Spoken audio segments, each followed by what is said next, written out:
I guess their journey for BI, and particularly the use of BI around SharePoint and surfacing BI through SharePoint. I think the key thing for me and what excites me about Microsoft's view of BI is actually they refer to it as producing BI for the masses. And it's a little bit of a flippant remark, but every time that we get involved, or I've been involved in any conversation around business intelligence, which is ultimately driving, intelligence, information, insight is driving all of our businesses. That's why we have ICT in place, I guess, for many reasons. There was always a view that BI was for a chosen few within an organisation and not everyone. And in an age of information access and transparency, Microsoft, I think, have really been leading the way in terms of affordable BI solutions to be accessed through a number of routes, which Matt is going to be talking about today, whether it's through web portals and Office 365 and what they've done there, through SharePoint, again, online or on-premise, or just straightforward tools that come from SQL, some very, very comprehensive tools that come from SQL in terms of reporting services, analysis services. So without further ado, I'm going to just step through a couple of slides, a bit of housekeeping first, I guess. We're really open to get your questions today. You can do that in a number of ways. Please use, if you're coming through the link client, can you utilize the instant message window to ask any questions as we're going through? There's a couple of us here in a room that will pick up the questions, and we'll try and deal with them if it doesn't interrupt the flow of the presentation. If you're not on the link window, then you can email us directly at inquiries@risual.com. That's inquiries@risual.com. And we'll pick up those questions and answer them as we can, again, in the flow. Or alternatively, we'll just open up the live meeting at the end of the session and just take your questions directly. And there's quite a few people on the line here, but we'll try and corral the questions and make sure that we answer those at the end of the session. We've asked that the phones be muted, obviously, just to cut down background noise as you're in. Obviously, we'll open that up for any questions at the end. And just to let everybody know that we are recording this session, I hope, and that we will offer that link up to the presentation at the end of the session if there is any issues, if the technology or your web site is letting you down today, or web access isn't letting you down today. So there is a few people that are saying that they can't see the slides at the moment. It would be good to get confirmation. Okay, it seems as though they're all kicking in now. That's good. We're going to kick off anyway. Again, apologies if you've got any individual issues. Just keep piling the questions or comments through instant message, and we'll try and help you in the background if there is any issues. And to say we are recording it. If there is any terminal issues for you today, then we'll make sure we get the webcast recording to you. So before we go into the detail and offer over to Matt, what I really wanted to do was just very, very quickly just talk about Risual and our business and the way that we go to market and the way that we engage with our customers. So first and foremost, Risual is 100% Microsoft focused company. We only deliver solutions on Microsoft technologies. And we're actually 100% services focused. And the services that we provide come from our managed services and support, which is all about optimizing and managing the investments that you've made in Microsoft technologies. Obviously, business consultancy, project management, engagement management, and architecture to make sure you realize the best out of the technologies that you've got from Microsoft in a transformational sense. And then obviously premium technical consultancy services that come from a number of practices, business productivity, where Matt sits with BI and SharePoint, CRM, unified communications and messaging, which is predominantly around Link and Exchange. Obviously, in both those practices, we have an input into Office 365, so on-premise as well as online. Systems management, so everything to do with System Center and service definition management on the Microsoft platform, Hyper-V, and desktop management, desktop rollout. And then importantly, identity and access and perimeter practice, which really underpins everything to do with a lot of technologies that Microsoft use in terms of Active Directory Federation, identity management, Forefront Identity Manager, etc., etc. So we're pretty big. We're probably one of the top, if not the top, services organization for Microsoft right now, with some 50 odd people in those services functions. And for each of the technologies and the practices we mentioned there, then essentially the consultants are driven very, very hard in a depth sense just on those technologies. We don't dilute the technology consultants when they're in the practices. We just get them focused and continuing to be experts on those technologies. For those that are online that are public sector aligned, then I run that team, and I'm very, very pleased and proud to be part of and have an offering through the G Cloud procurement portal. We do a lot of business on that, and do a lot of business as an SME, more of an M than an S nowadays, through central government, local, regional government, health, education, and blue light. And of course, as you would imagine, from a fully focused Microsoft partner, we have all the plaques on the walls in terms of competencies, gold and silver accreditation. So with that in mind, I just really want to kind of set the scene in terms of some of the conversations that we are having with our customers, and each of our sales and consultants are driven really to understand what's at the heart of what you're trying to do with technology, and not just kind of seeing technology for technology's sake. We are really, really keen to make sure that technology is seen as an enabler within your organization. And the only way to do that really is to get to the crux of what technology is doing. And very simply, we come across two main areas. It's either to improve or balance costs of the organization, or to improve outcomes or efficiencies. And particularly when you look at public sector, cost efficiencies is of paramount importance, and everything that we do in terms of the conversations in public sector and commercial sector is really about driving those costs and improved outcomes. Typically, we talk about customer service empowerment, how each of you are dealing with the customers, the patient, the students, the partners that you deal with, and how you interact with those organizations, which is at the nub of any organization, I guess, us included. How you partner with those organizations, how you collaborate with them, how you share information, and how you ultimately maintain the quality of the service that you have, both internally and to those customers. So, what we're talking about today is at the heart of all of this, information as part of ICT, information, communications and technology as an enabler, and how information can drive all of those things together. So for us, when we talk about IT, it is always about IT at the heart of positive change. And when we are drawn into, and we get drawn into a lot of conversations because we're Microsoft aligned, IT-based conversations, what we tend to do is just try and hold IT to account, if that makes sense. Try and understand how this IT stuff that we've been asked about is really driving the business. And we do that across three main conversation pieces, really. Very, very simply, how is IT helping you to engage with your customers? And say that might be citizen, customer, student, patient, consumer.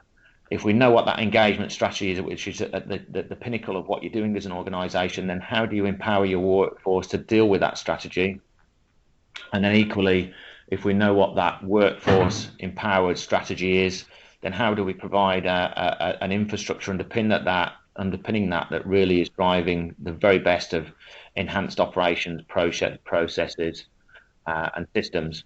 And for us, that we have three propositions that we endeavor to speak to our customers about in line with that: connected business, end user computing, and optimized service. And underpinning all of those is a whole bunch of Microsoft products, as you can imagine. And when we're talking about BI, then BI and information access has a part to play in all of those areas. Obviously, connected business and how you use insights to better serve the people that is driving your business. Not so critical as in public sector in terms of patient level information, for instance. tracking people through their patient care pathways and making sure the information to serve those patients in the best ways, keeping people alive ultimately. Obviously, from a workforce empowerment perspective, whether that's CRM information, customer relationship information, or just information that's driving decisions and empowering people to drive decisions, better decisions internally and with their customers. And equally from an infrastructure perspective, where you might want to be gathering information around how your infrastructure is performing, how processes and systems are performing, and managing and monitoring those things in a better way. So I said I would be quick, and I just really wanted to give you an insight to the conversations that we have and how we're talking about BI today really affects a bigger picture of things for us today. But without further ado, I'm going to pass you over to Matt, and we'll get into the presentation properly here. Okay, thanks, Tim. Good morning, everybody. My name's Matt Bradley. I'm a business intelligence consultant at Risual. What I wanted to do today was to take you through Microsoft's business intelligence offering and how that looks and how it feels. Microsoft Business Intelligence isn't one single product. Microsoft has baked BI into so many aspects of its offerings. So this slide really shows you that in Excel, we've got BI in the form of Power BI, Power Query, Power Pivot, Power Map, and we'll have a look at that in a moment. Microsoft Azure has solutions for big data and HD insight and learning through machine learning for to be able to look at predictions. SharePoint 2013 on premise. We have the PowerView BI galleries, performance point and reporting services. And there's some different BI offerings through the SharePoint Online that we'll look at as well. SQL Server is the heart of BI. SQL Server can host data warehouses. It hosts what are called multi-dimensional databases and analysis services. So being able to aggregate your data through hierarchies that you may have in your organizations. There are data quality and master data solutions in there. And again, some self-service BI solutions delivered through Report Builder, which we'll take a look at as well. So we have really 4 types of BI that a lot of these tools fall into. The first type we have here is personal BI. So these are really tools for individuals that empower them to be able to conduct their data analysis and their business intelligence without relying on the IT department. And these are typically the tools that are delivered through Excel. We have Team BI, which then enables you to share those insights, those reports, and all that work that goes on in personal BI using SharePoint. You can share those queries and reports amongst teams and departments through SharePoint Online and SharePoint 2013. We then move on to corporate BI, which is typically involves building data warehouses. We're looking then at dashboard reports, business scorecard, more formatted reports that are delivered through a product called reporting services. And then right on the far right-hand side, we have advanced analytics. And these are various tools and techniques used to predict, forecast future outcomes. And these involve data mining and predictive analytics. So typically in an organization, we go on a BI journey and we start down here at the left-hand side with Excel and Excel 2013. That forms your personal BI. We then move through to Team BI by moving those insights and those reports into SharePoint and Office 365. I've just lost the presentation here for a moment.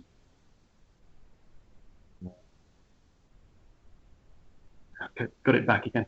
So then we move from the Team BI through to corporate BI and all those tools, such as data quality services, reporting services, and over on the right-hand side, we have the HD Insight and big data solution.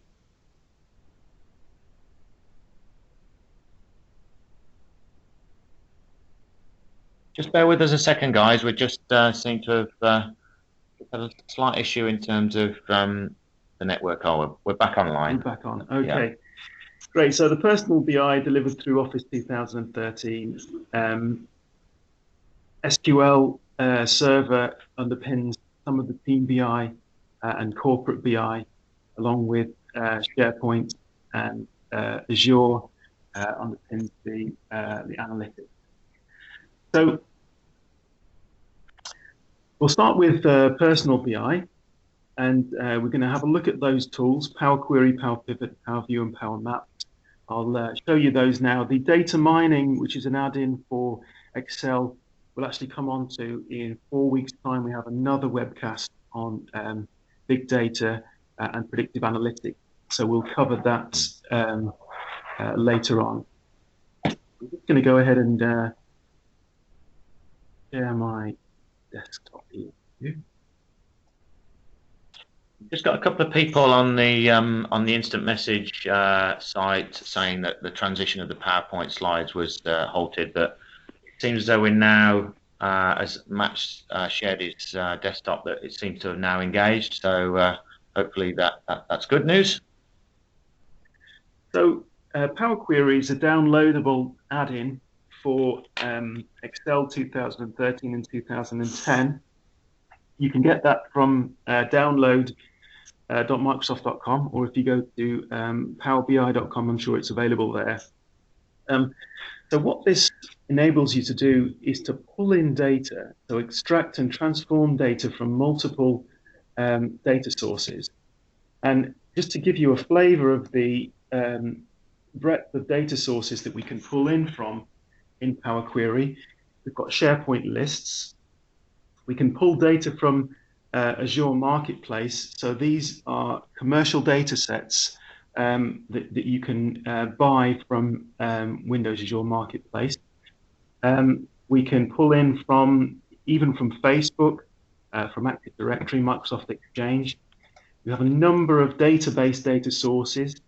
As you'd expect, SQL Server and Microsoft Azure are listed there, as well as Oracle and a whole host of other databases there.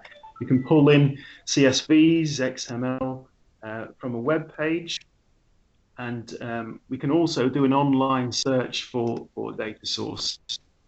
So a wide variety, I think you'll agree, of data sources that we can pull in there. So what we're going to do today, just to give you a flavor of how this all works in Power Query, we're going to do an online search and pull some data in. And I'm going to pull in some, do a search here for birth rate data and see what comes back. So as you can see, we've got data from the World Bank, Wikipedia, and as I hover over those, it gives me a quick view of what that data looks like. So we're going to pull in data from the World Bank on birth rate. So hopefully Power Query will reach out to that data source, and it's going to pull that data into Excel here. So have a quick look at this data. We've got countries listed. We've got the year and the birth rate, which is the number of births per 1,000 population. So this is loaded into a worksheet in Excel. So I'm just going to, for reasons that will become obvious in a few moments, I'm just going to keep that query there, but not load it into my Excel document, because what I want to be able to do is just show you how we can quite quickly join data in our query here. So I'm just going to do a search for death rate. And so again, there's some death rate data from the World Bank, and it's very similar to the birth rate data there. So I'm just going to, again, so again, for Afghanistan in 1960, you can see there we had an average death rate of 33.39 people per 1,000. I'm going to load up that data and remove it from the worksheet there. So what we want to be able to do is join this data so we can look at birth rate and death rate together. So I'm going to go back into Power Query. I'm going to say I want to be able to merge these data sets. So let's take the birth rate, and we're going to merge that with the death rate data, and we're going to match these data sets on the country name and the date columns. And as you can see down there, we've got matches for 12,103 out of the first, 12,000 out of the first 12,120 rows. So we've not got many rows not matching there. So for the purposes of cleaning up this data and making sure we only get matching rows for death rates and birth rate, I'm just going to check that checkbox to make sure we only include matching rows. Okay, so here we are. So this is Power Query Query Editor now. And what we want to be able to do is we only want to add the value of the death rate into our data here. We don't want to bring the country name and date in twice. I'm going to rename these columns here. I'm going to call this one rate. I'll rename this one here as birth rate.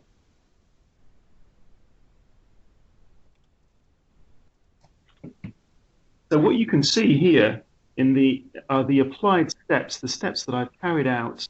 What Power Query does is it stores a recipe for me to be able to generate this particular data set.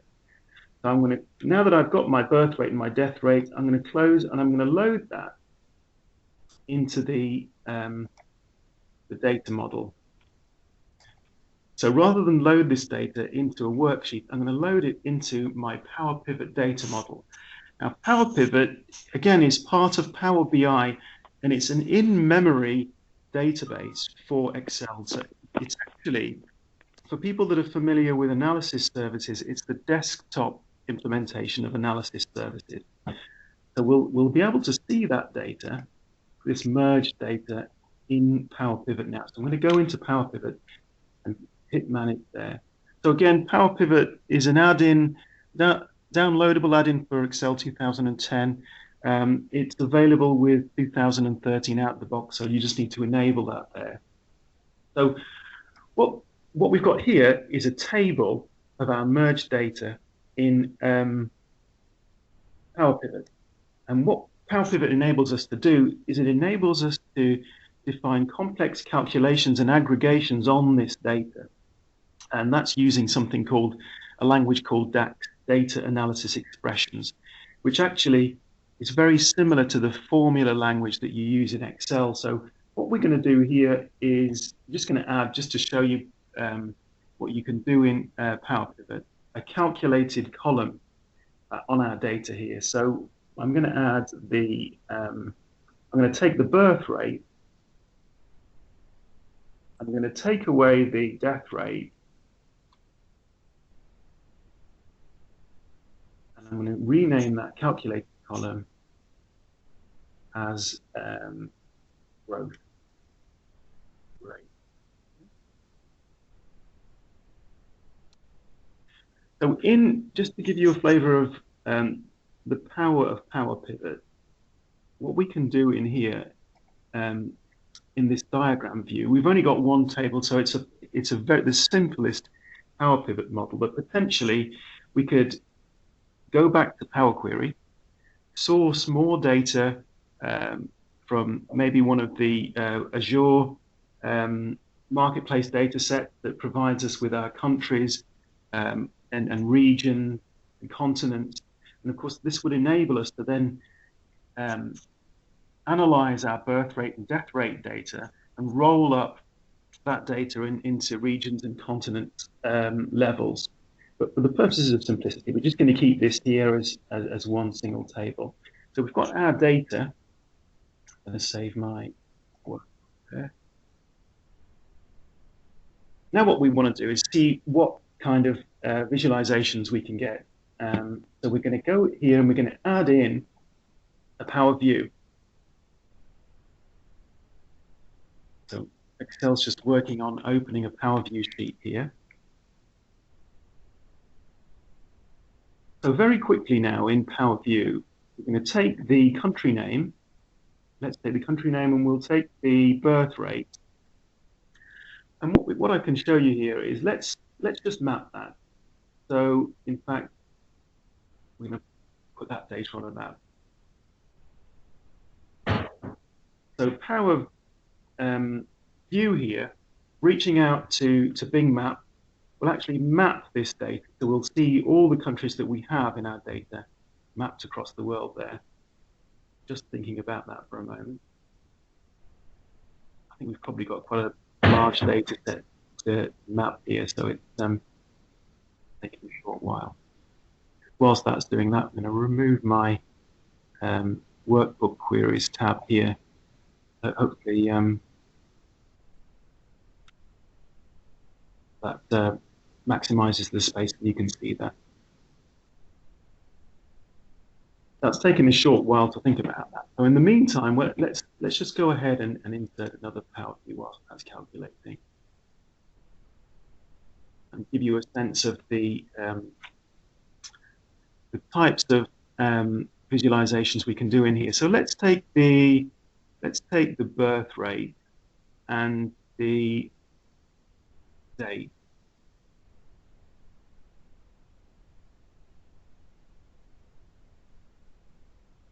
Okay, that's also thinking about it. You know what? I think what I'm going to do here is I'm going to try and open a copy of this that I did earlier, that seems to just be hanging there. Just bear with me a moment, and I'll head in and try and grab that for you. Right. Here we go.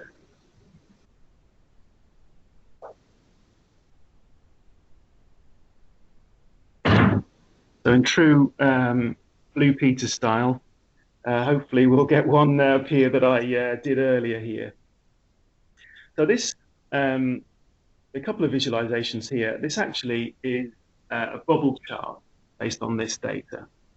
And what's really nice about this bubble chart is that if you've got a date column, we can see how the data changes over time. So we've got the birth rate and the death rate. And what actually I've done here, it's quite nice to watch this. And I was playing about with this yesterday. I was just picking a few countries and seeing how the birth and death rate change over time. So just pick, remind myself what I was looking at here.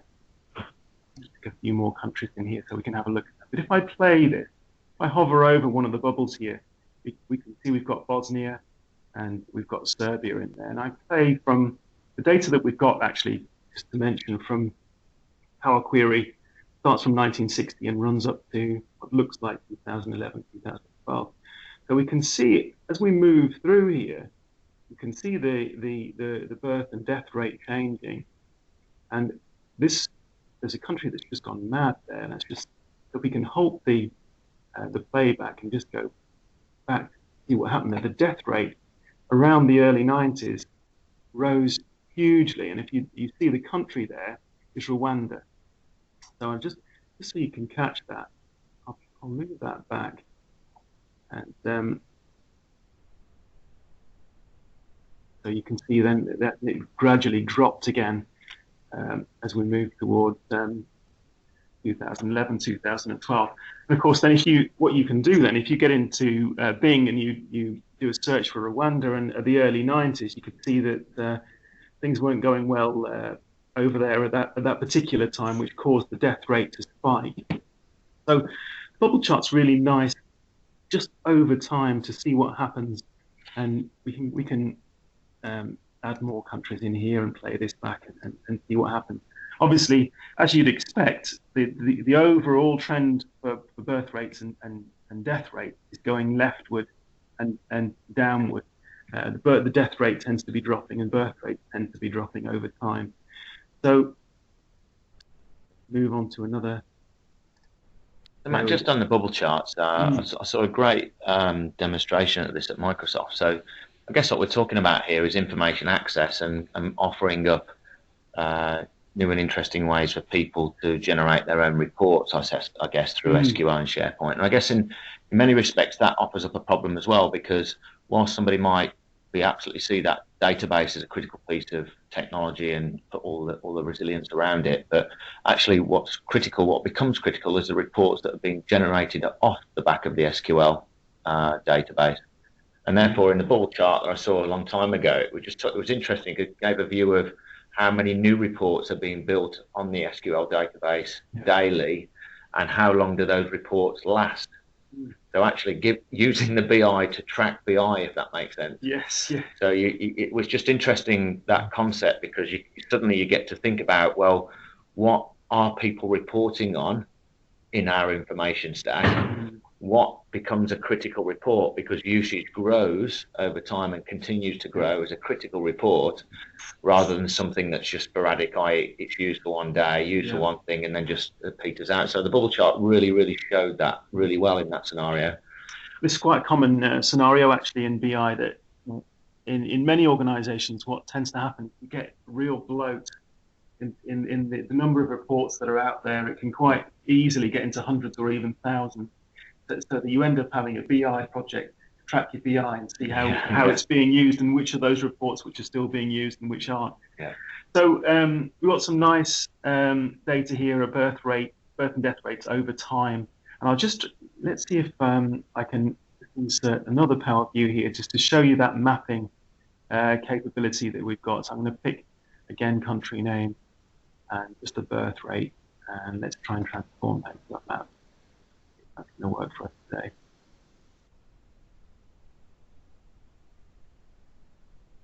So just whilst that's... And this is all Bing Maps here, isn't it? This is just Bing Maps aligned, again, a Microsoft product. So very simple in the current iterations of the technology, just to lay our data on top of Bing Maps. Yeah, it's the engine behind this is Bing Maps, and unfortunately that has frozen on me. If I can, what I really wanted, there we go, great. So obviously what we can do now is we can quite easily just zoom in, hover over the bubbles that we've got on the maps here, and we can have a look at South Sudan, say, and the birth rate. In fact, what this has done here is it's aggregated the birth rate over all of 1960 to 2011 or 12. So what we could do here is just change the sum to an average, so we can now see the average birth rate per 1,000 people over that period in Sudan was 46.3 people. And of course, what we can then do here is click our map, and let's say let's add in a filter here by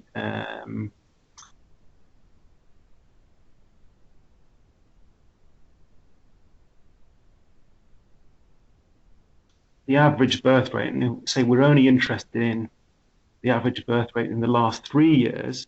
We can do that, and again, let's have a look at countries where the average birth rate is the smallest. So I'm going to take this slider here, and we'll say the average birth rate's less than 9.59. So we can do some quite nice analysis of the data in here, and you can see a lot of the low birth rate countries are in Europe and Korea, and of course Japan's well known for having a low birth rate.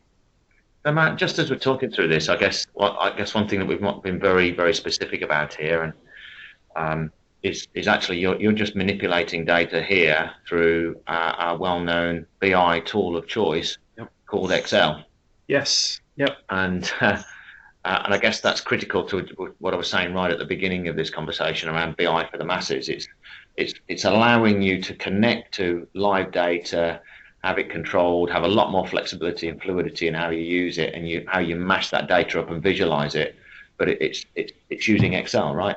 That's it, exactly. And we've just taken some birth rate and death rate data here, but as you saw from Power Query, it's easy to connect to your corporate data sources. So you can pull in data from your SQL server, you can pull in data from another Excel spreadsheet. So we can use all those sources to pull that data into Power Query, mash it all up, and then do these visualizations. And I'm pleased that hopefully you saw just how quick and easy it is to create this kind of mapping capability in PowerView. And it's just as simple to create the birth and death rate over time. It's just a case of if I can just show you that briefly. I'll insert another Power View here. So I want my birth rate, I want my death rate, and I want to pull in my dates. I've got that data in a nice little table there. And what I'm going to do here is just change that to, let's pick a line chart there, and expand that out. And there we see it from 1960 to 2010. The average birth rates, in fact, let's just change those to average. And death rate globally has been declining. And if we wanted to here, let's say we want to, in fact, that was probably not a good idea to pick that. But if we wanted to in that particular Excel, we could filter that, add a slicer in just to enable us to pick various countries. Unfortunately, Excel didn't like what I did there, but not to worry. So hopefully you now have a good idea of what's available in Power Query, so bringing data in, Power Pivot, enabling us to join up data and do complex aggregations and calculations with that data, and Power View, a really simple tool to enable us to get nice visualizations from that data in our data model in Excel. So there's one more tool that's available to us, and that's PowerMap. And I've got a demo of that for you just to show you here. So I'll go and load that one up. And this is narcotics arrest that took place in Chicago a few years back. So the nice thing about this arrest data is we have the lat long data that came with each arrest. So Excel's just opening that up for us now. So just to clarify, so we have within PowerView this two-dimensional mapping capability that I have in my PowerView sheet here. So separate to that, we have a PowerMap, and here's the data. As you can see there, it's all from 2011, and each of the arrests is logged there. So I'm gonna. I mean, this is great, isn't it? I mean, this is the essence of what we're trying to do with BI here. When you look at an Excel spreadsheet like that, a long list of data, trying to make sense of that is really, really difficult. And I guess if everybody on the call, they've got an interest in here, so I guess each one of us crunch through Excel on a week-by-week, day-by-day basis. But just applying a little bit of thought to how we visualize that data gives us a lot more credibility in the data that we're looking at, but also just gives us a quite distinct view of any outliers, I guess, specifically what things are outlying the common themes and what might need to be addressed. And I know on this particular demo there's quite a lot of information and quite a lot of detail around an outlier that seems to be in Chicago, on the outskirts of Chicago. That's it. And it's quite interesting when you start to look at that, because you would tend to think, well, why is that spike in that area? But when you start to look in it, isn't this the one where it's the airport? It is the airport. You can see the runway there, Tim. Yeah, so that's really nice. You've got all that data, just as you said there, and we can see what's going on there. So if I hover over there, we can see that there were 52 arrests for cannabis and 68 suspect narcotics arrests in 2011 at the airport there, which is why we have that spike. So this mapping that's available through PowerMap, as you can see, is 3D. That's the first main difference. What it also enables us to do is to generate tours of the data, and we can create a video from that tour and then share that. So I'm just going to play the tour, and hopefully this will come across on your screens. So it starts at the beginning of 2011, and we can see how what things happen over the days and months there, and how the arrests build up. And hopefully at the end we'll get a nice little table of data summarizing the arrests over the course of the year. So this is the main difference between this mapping and the mapping that's available in PowerView, that we just can't do these videos. We can't do this 3D effect in PowerView. So we've been able to add in another visualization column chart there at the end of the video. Okay, so that's the end of the video. I'm just going to go back in here, and obviously there's quite a bit of work involved in configuring that and setting the video up, but that's the end result of visualizing this Chicago narcotics arrest thing. Okay, so that brings me to the end of the personal BI, conscious of the time here, and I'll move on to show you the corporate BI and what's available there. I'm going to switch back to the presentation.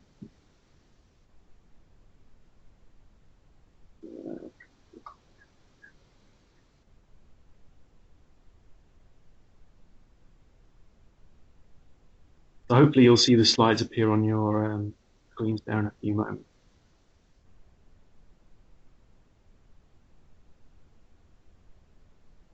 Okay.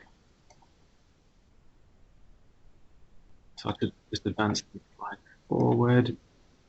Okay, so now we're going to move to Team BI, and I'll show you how you can share your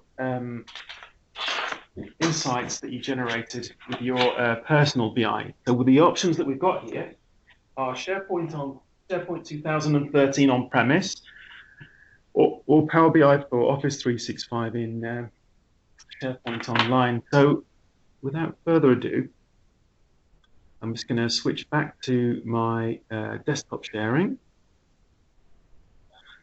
Give that a few moments to update on your screens. So with the SharePoint 2013 on-premise, what you get is a site called BI Center. And what this is, and what you get initially, is exactly what you can see here. So a series of links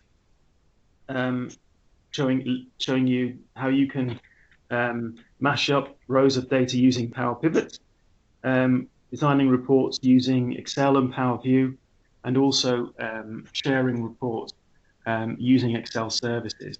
So in BI Center, one of the first things we can add in here is the Power Pivot gallery.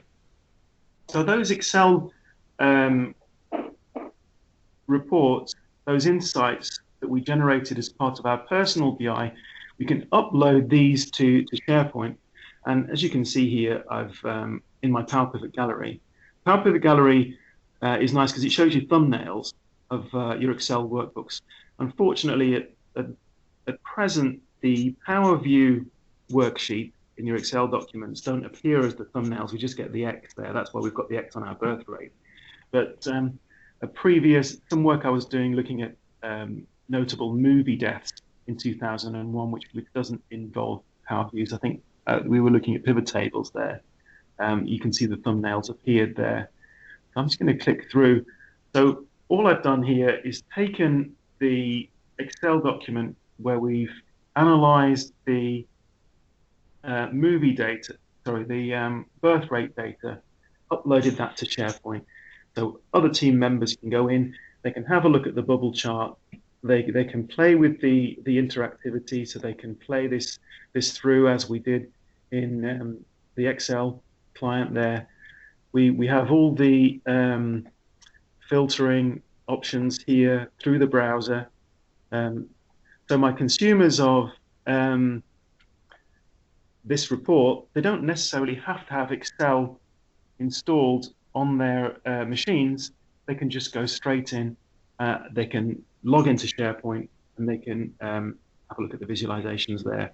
And again, we've got the line charts, and in this particular example here, this was the slicer that I tried to add, so we can select different countries and see what happened in Bosnia. Some people may remember the explanation for the increase in the death rate there in the early 90s in Bosnia.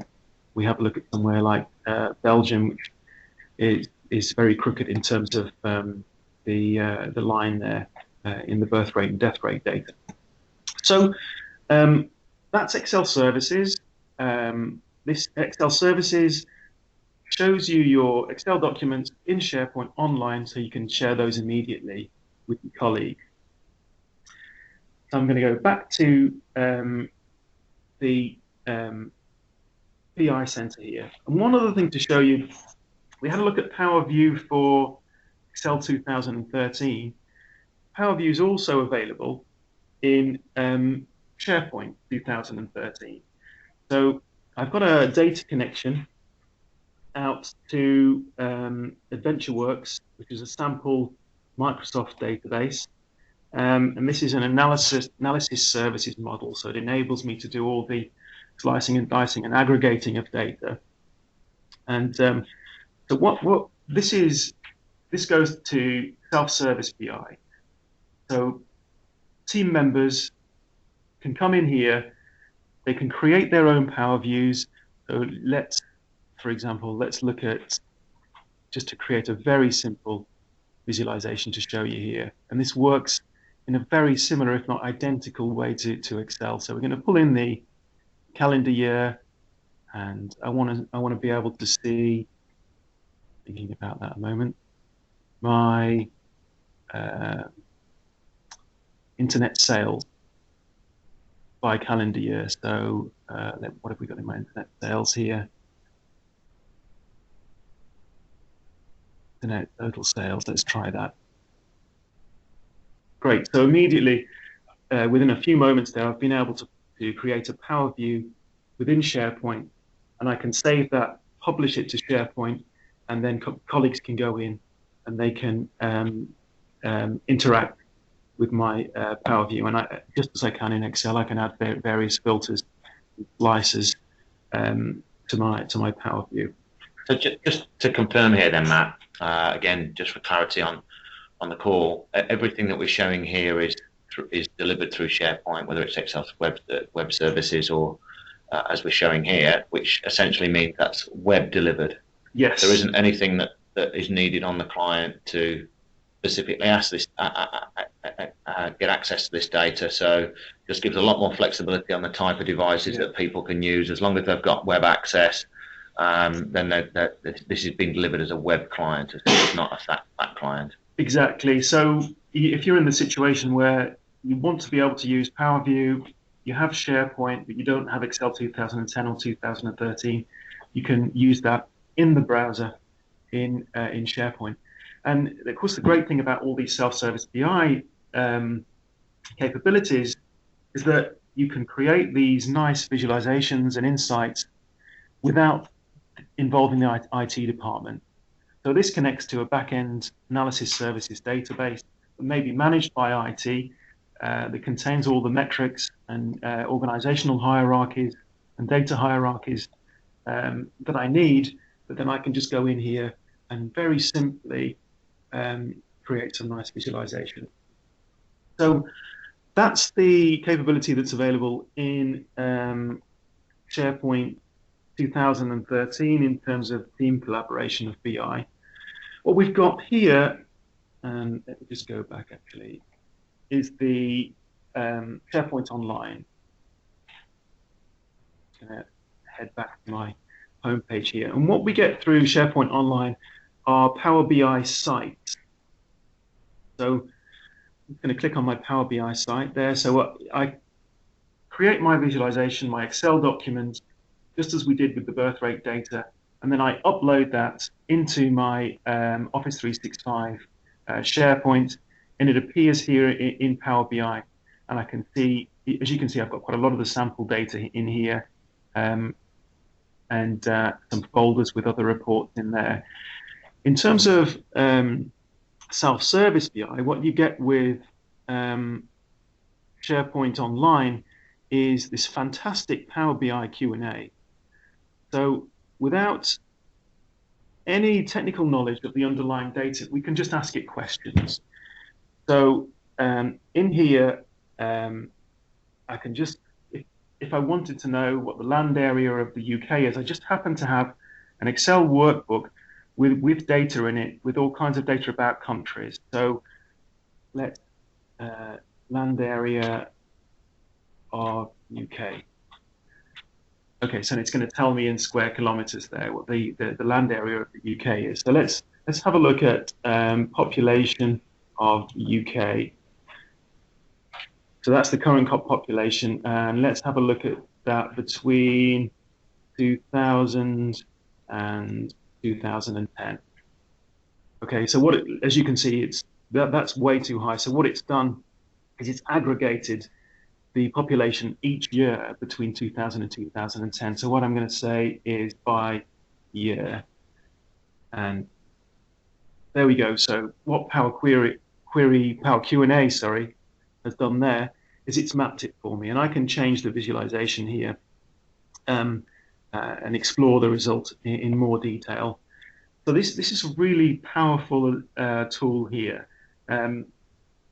It's obviously not as straightforward as uploading your Excel document with your data in it and being able to type and query your data using natural English queries. There's some work in the background that you need to do to set this up, but it isn't a great deal of work. And when it is set up, it's a very simple tool for getting answers from your data by just asking basic questions there. And as you can see, what the Power Q&A does is it gives you what it thinks you're asking for underneath in blue there. So that's what we're seeing. This is the population where the years between 2000 and 2010 and so on. Okay, so that's how we share our insight in SharePoint Online. One other thing that we can do in SharePoint Online is share queries. So this birth rate query that we created in Excel and all those steps that we went through, that recipe, through Power Query, if I sign into my Office 365 SharePoint, I'll just do that quickly.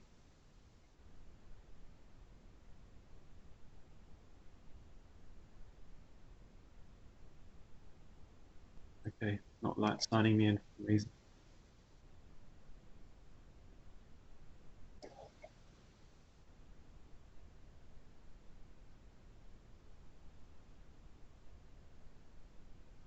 Okay, what this enables me to do is this particular query. Okay, for some reason that's not letting me in, but I can save that query into my SharePoint Online. So other people in my organization can then, using the online search, they can search for that particular query, and they can download the recipe and run that query, Power Query recipe, on their own machine. So, for example, just to give you a commercial example, potentially, I could create a Power Query that brings all sales data back from my organization for this particular month. And then I can publish that query into SharePoint Online. Somebody in the organization could then go into Power Query, do an online search, and they'll search for sales data here. And this will come back, and it will show me sales data search results on the wider internet, but also if I was signed in, it would show me search results from my organization. So then they could pull that recipe down to be able to generate that data set, run it, assuming they had access to the data, all the data sources that the query accesses, and then manipulate that data and go on to produce their own insight. Just check your login again there, Matt, because I'm not sure whether it just it moved your password around as you're putting it in. Okay, give that another try, and we can show you that search. Okay, there we go.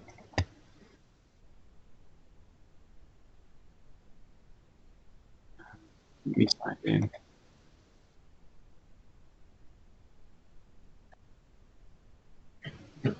Okay, not quite sure why that's happening. Just let's give it one more go, because it would be nice to show you how you can share those queries. And one of the things that you can do, that's right.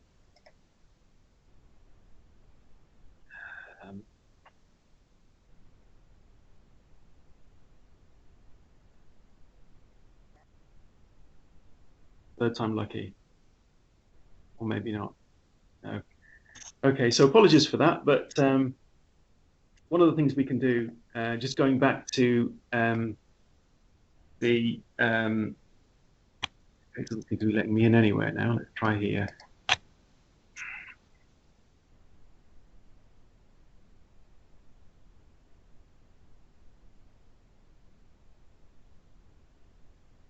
Okay, great.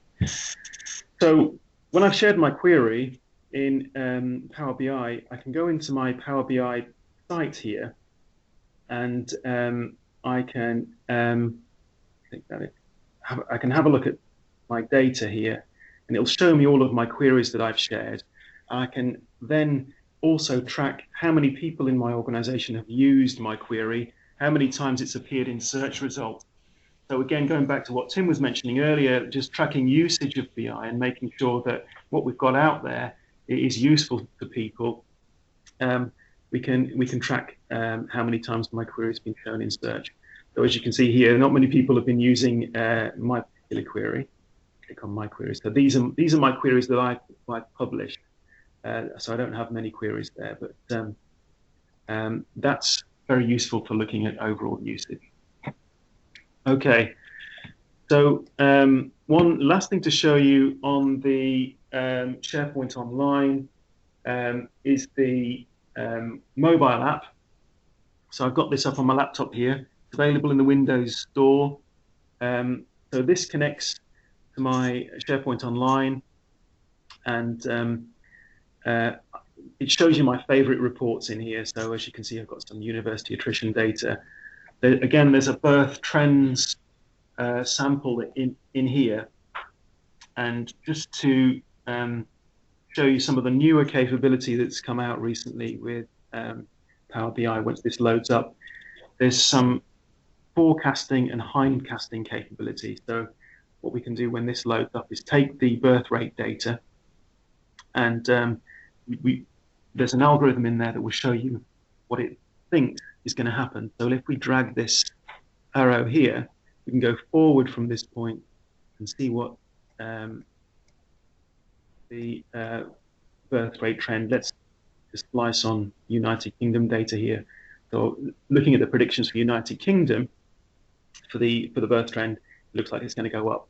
What's also interesting is this hindcast, that we can go back and see how it would have predicted birth rate, how accurate it would be.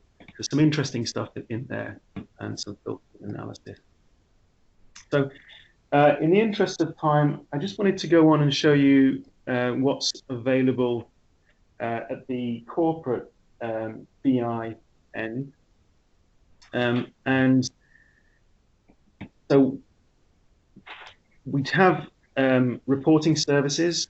This is available in two flavors. One's out of the standalone, and the other one is SharePoint integrated mode. So if you don't have SharePoint and you want to do BI, reporting services is a great tool for that.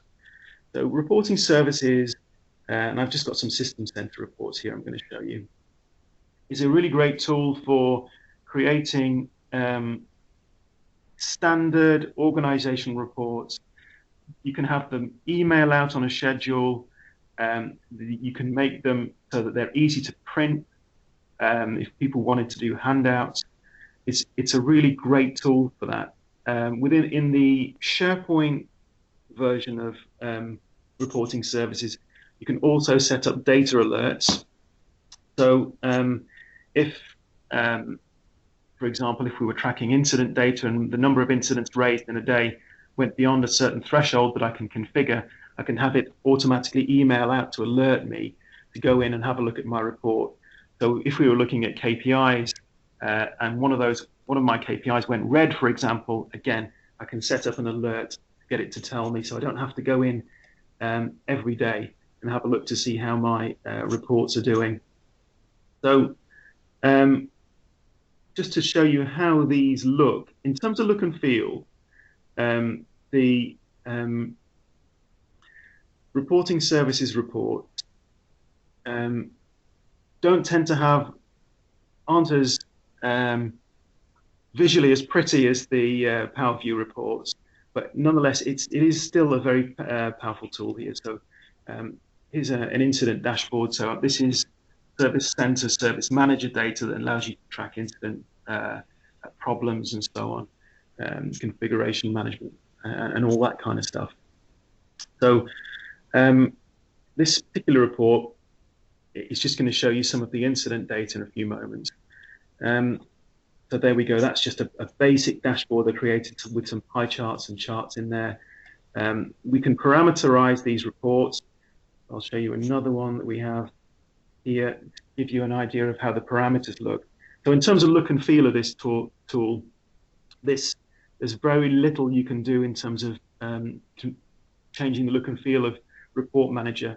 You compare it to SharePoint, but these are a whole bunch of parameters that I can change for my particular report here. So I can pick a start date there, an end date, and go ahead and view that report, and it'll go off and generate. So there's also this very similar capability available through SharePoint. It's going to come out of PowerView for SharePoint there. And in my report document library, I've just got a basic sales report in there.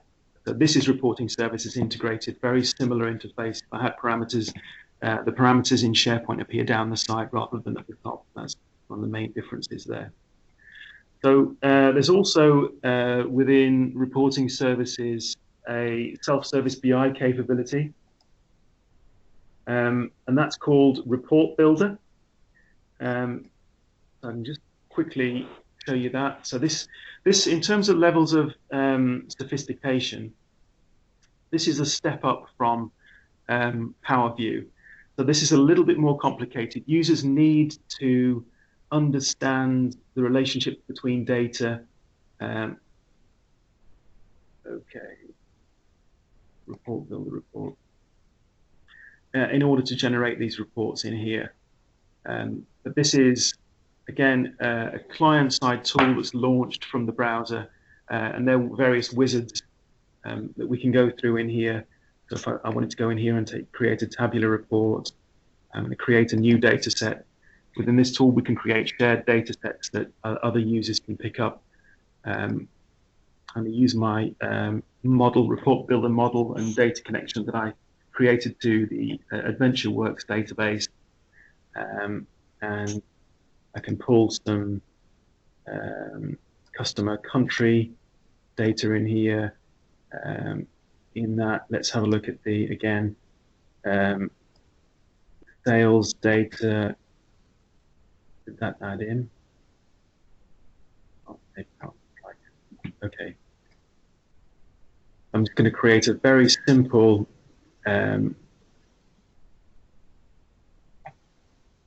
tabular report using Report Builder.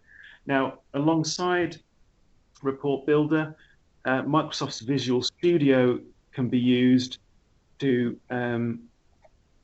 generate more complex reporting services reports. If you've got complex calculations, if you wanted to do expanding, collapsing areas, drill throughs, sub-report, all that can be done through Visual Studio, but in that case, you'd need a report developer, and in that instance, you probably need to go back to IT. So what I've done here is I've generated a very simple report using Report Builder to give you an idea of the process, and then I can go back and publish that into SharePoint for other people to consume. So I'm not going to say that, I'll just quickly come out of there. So last but not least, we have something called Performance Point in SharePoint. It's been around for a few years, and this enables us to create dashboards and scorecards. And again, this is that step up in terms of self-service BI, a step up again from Report Builder. It comes with a dashboard designer tool. It's a little bit more complex than Report Builder, but what's really nice about Performance Point is it gives it's web-based. You don't get that printability, that ability to email out your report that you get with reporting services, that kind of pixel perfect reporting as they call it. But the nice thing here is we've got a lot of activity. We can drill down in this pie chart if we wanted to change. Let's just change the report type here. If we wanted to make this a pie rather than a line chart, so on the fly that will change there. And we can drill down on our product models there. There's also something in here called the decomposition tree. Lots of options for exploring your data through Performance Point, only available through SharePoint, whereas the reporting services that I mentioned is also a standalone tool. So this is the decomposition tree, and this is great actually for being able to work out and understand why the data is showing what it is. So here I've got my road sales at 4.4 million. If I want to break that down by, I don't know, customer, country, I can do that. And then I see I've got my highest sales in Australia. So let me click that again, and I can again go and break my sales down if I want to by, I don't know, calendar year in Australia for that particular category. And you can go on and on and on, drilling down and exploring your data in that decomposition tree there. So I guess this becomes really powerful when you start to think about this as an asset, one of many assets for SharePoint, I guess. Because I know in the past, talking about kind of, I guess, getting information from people like putting questionnaires into SharePoint, gathering information on the fly about what they feel about a project or what they feel about certain things within the organization, have that built into a SharePoint list, and then transitioning that into Performance Point, again showing those things as people are inputting to those kind of questionnaires, whatever it may be, and then showing it real time through something like Performance Point. Yeah, exactly.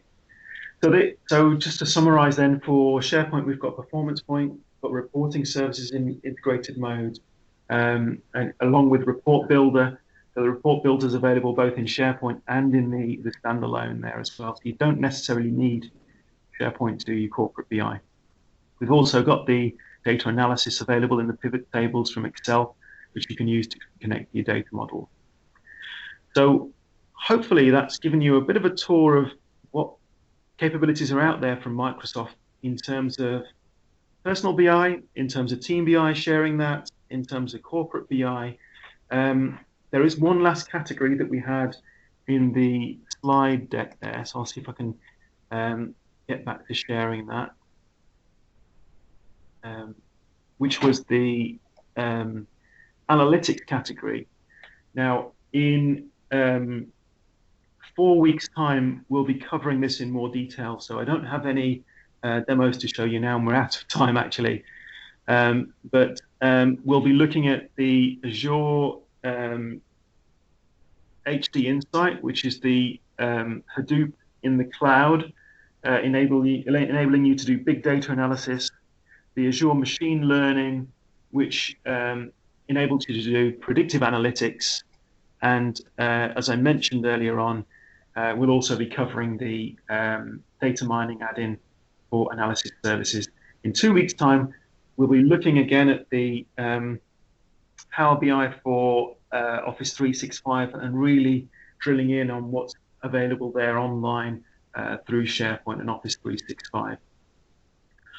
So that bit brings me to the end of my presentation, so I'll hand it back over to you. Thanks, Matt. Really good. I know we're over time, so just very, very quickly, I just wanted to highlight, as we said right at the beginning of this, that Visual is very, very focused on Microsoft solutions. We don't do anything in terms of other competitive solutions in the marketplace, and we're 100% services focused. And a big part of our focus is not just about working with you to evaluate these technologies, design, plan, test, build out the architecture for these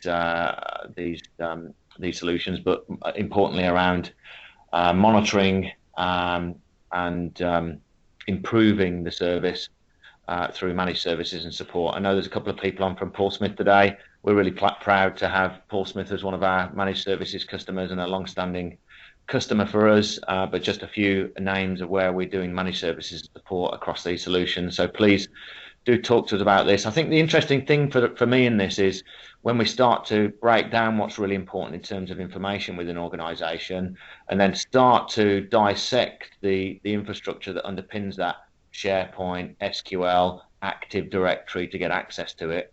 It becomes very apparent that these Microsoft technologies, this IT stuff, is actually quite critical.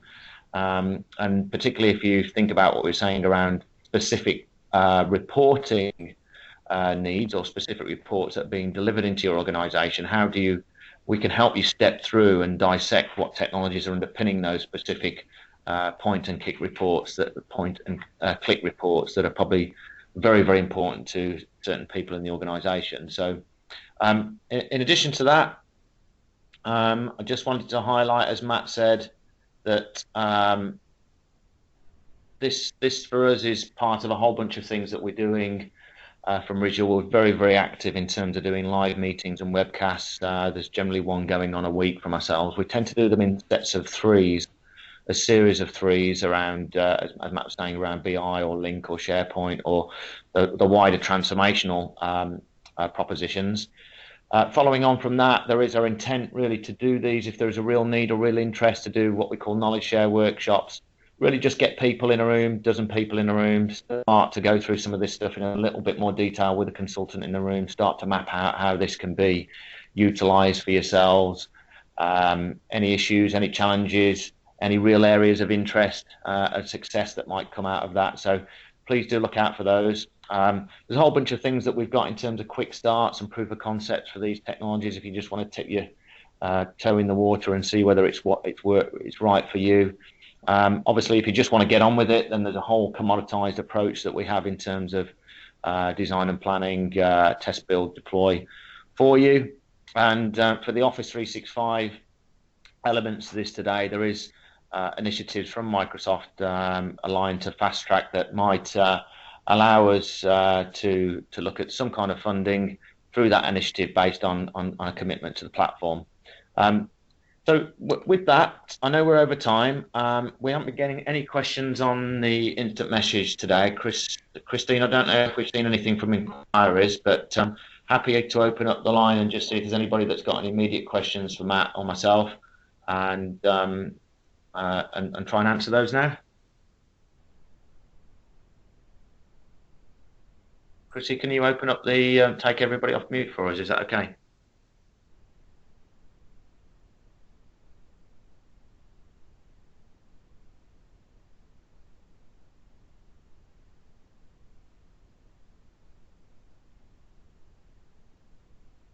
Okay, it looks as though the majority are off mute. Any questions, any comments, anything any further information you would need?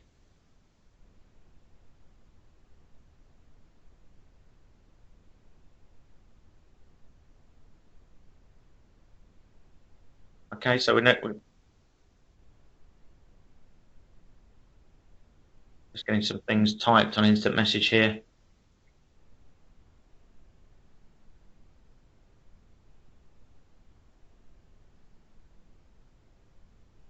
Just as we're doing that, just apologies if you had any problems today. Obviously, technology. This is a webcast. It's Link that we're using. It's a Microsoft technology. Sometimes if you're on the end of a wet piece of string in terms of broadband, it does tend to cause a few challenges. Apologies for that. We will get the recording out to everyone and just make sure that we follow up on your interest. No questions coming through at the moment. Okay, so one from Mr. or Mrs. Patel, I'm not sure. Are there any extra Microsoft licensing requirements for the Power BI element? The question. So for the Power BI site in SharePoint Online, yes, that's an add-on that needs to be purchased for Office 365. For Excel itself, I don't believe there are any additional licensing requirements. They're available as downloadable add-ins. Yeah, so the only thing to bear in mind if you're doing this through SharePoint, then when you're delivering insight through SharePoint as a client access license, then generally it dictates that you need the Enterprise Cal or the SharePoint Enterprise Cal. Generally, we see people on enterprise agreements having an eCal or an Enterprise Cal suite of products there and functionality. So that's just one thing to bear in mind. But unfortunately, we're not licensing experts. We tend to have a fairly good view of what's needed, and we can help you with that if there's any specifics that you've got any particular issues or challenges or questions around. Alternatively, we can help broker a conversation with your LSP, your licensing solution partner, and make sure that you've got the right licensing information. But thanks for the question. Hope that helps. Any more questions from anybody else on the line?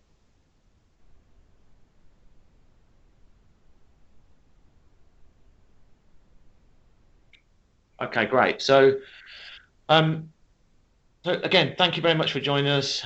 Sorry, it was a little bit just disjointed in places for some of you as we're transitioning between presentations. We'll get the recording over to you as soon as we can.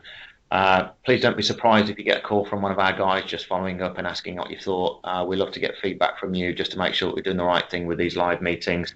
Look out for the other events that we're doing. Look out for the other live meetings that we've got. And hope you all have a good day, and hope that we get to speak to you all again very soon.